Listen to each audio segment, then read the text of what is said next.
there is a principle called Lawiy.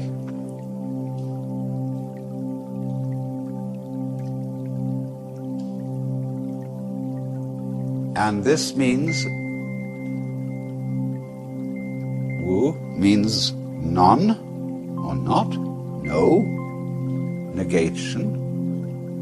Wei has a combination of meanings. It can mean action, making, but the best translation I have found for it is forcing.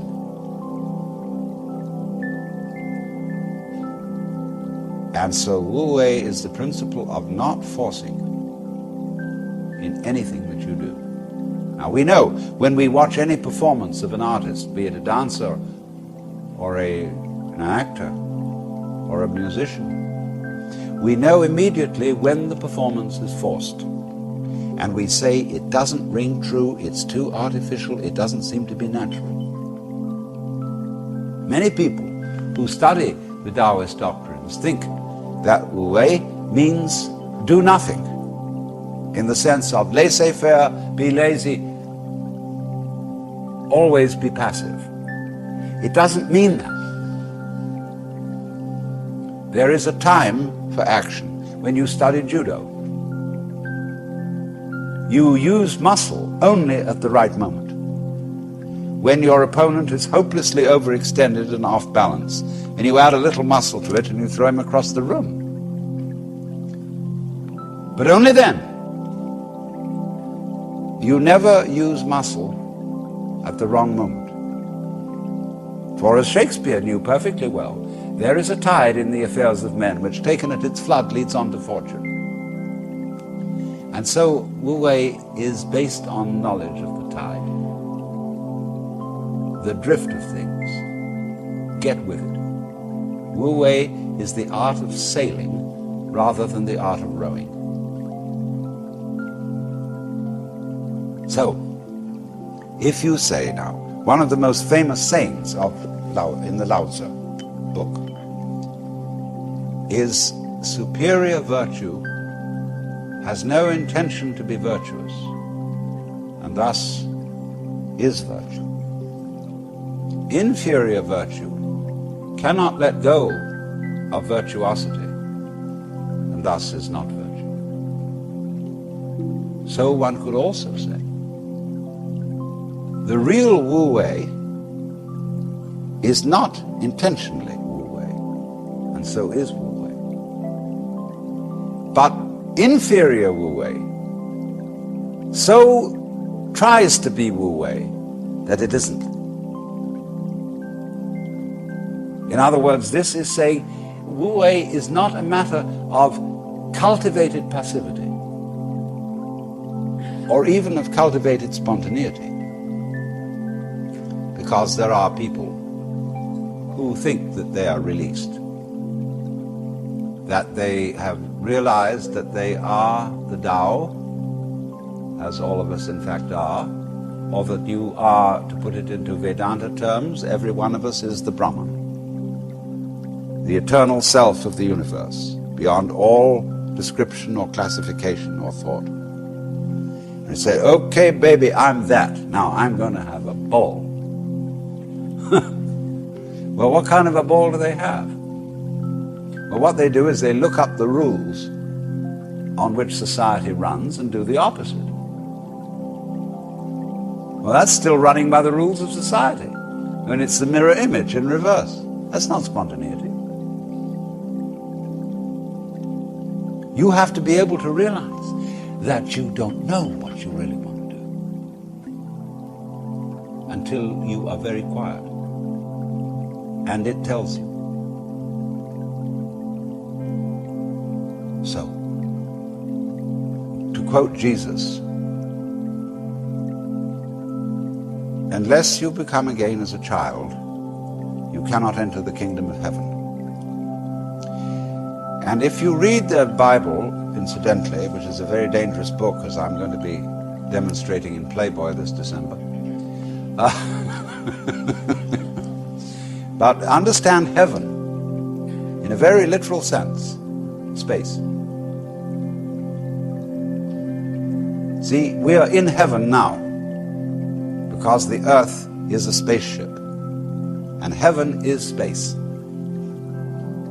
What is called in Chinese gung, Japanese gu, the void. That's what is important. That most of us don't know this. Even Shakespeare has one of his characters saying, "Oh, that this all too solid flesh would melt." But do you know you're much more space than you are anything else? If the ponderable, I won't say matter, the ponderable whatever in your bodies were condensed and all put together, it would be smaller than the point of a pin. And anyway, somebody once said, even a bishop is 80% water.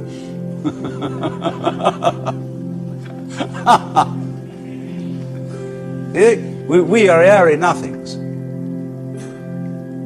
So space is somehow very, very fundamental. We'll go into this further away, but you understand that heaven is space.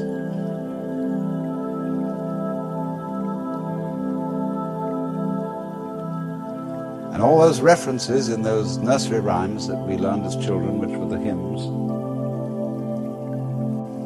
about heaven. Always we're talking about thrones and crowns and harps and streets of glass.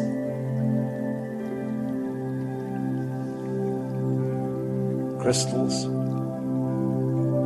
transparencies, space. It comes down to space always. Space, which nobody can define, nobody can imagine, appears to be nothing, is the foundation of the universe.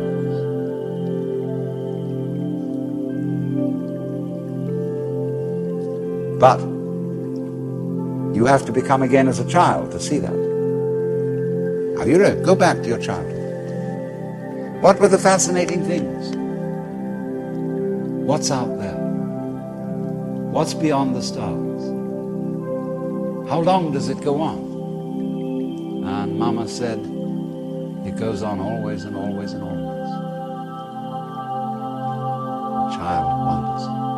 It's exciting. That this is something that never ends. Then the child asks about time.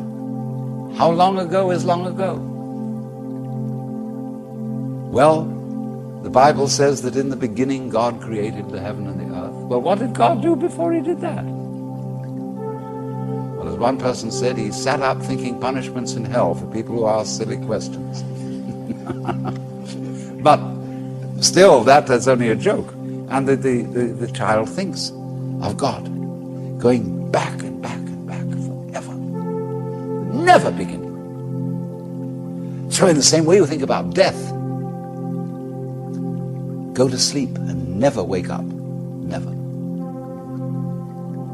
Whew. Why, it would be as if you never had existed. Not only you, but everything else. Which is, of course, the way things were before you were born. I mean, just turn it backwards. You know, how about waking up after having never gone to sleep? That's quite a thought. There's something fishy about it all. Ichthys, Jesus Christus Theo Iosso here, the fish.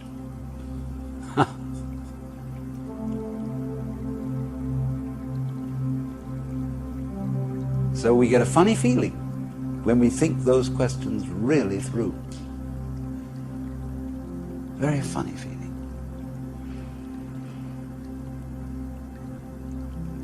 And children, you see, love to get into that funny feeling. Children do all kinds of weird things. They like to spin around as fast as possible, so they watch suddenly the whole ground goes tilting. They do this thing with their eyes, and they go,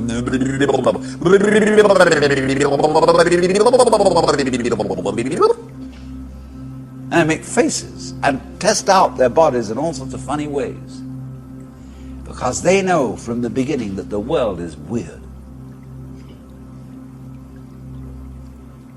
strange thing. Because everybody knows what it's all about, only they won't admit it.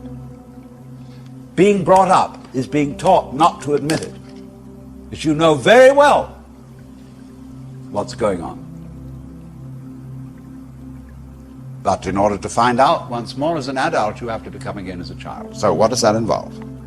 It means, ladies and gentlemen, would you please check your ideas and opinions at the door, first of all. All your philosophical and religious views, all your logic, because I say check it at the door advisedly, because you can pick it up again when you go out if you feel unsafe without it.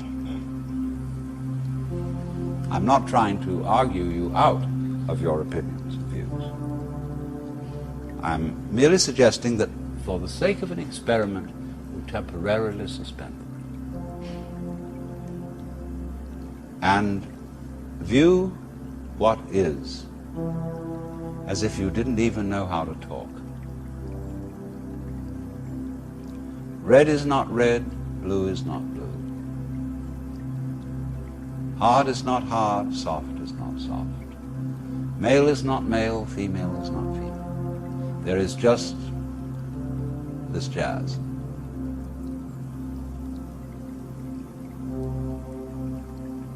It will not be possible to compel yourselves into this way of looking at things, because what Buddhists call habit energy is going on. And as I talk to you, you will find yourselves thinking in a compulsive and habitual way. This is red, this is green, this is something, this is nothing, this is solid, this is space. All right, but treat those thoughts that are going on in your head in exactly the same way as if they were, see? That's all they are. Like shapes in the spray as the sea breaks on the rocks. Now, please don't get agitated that this is an anti-intellectual point of view, that this is undermining the value of logic and reason and so on. Just that we'll bring all that back later when we need it. But just for the time being, let's simplify. Close your eyes. Listen.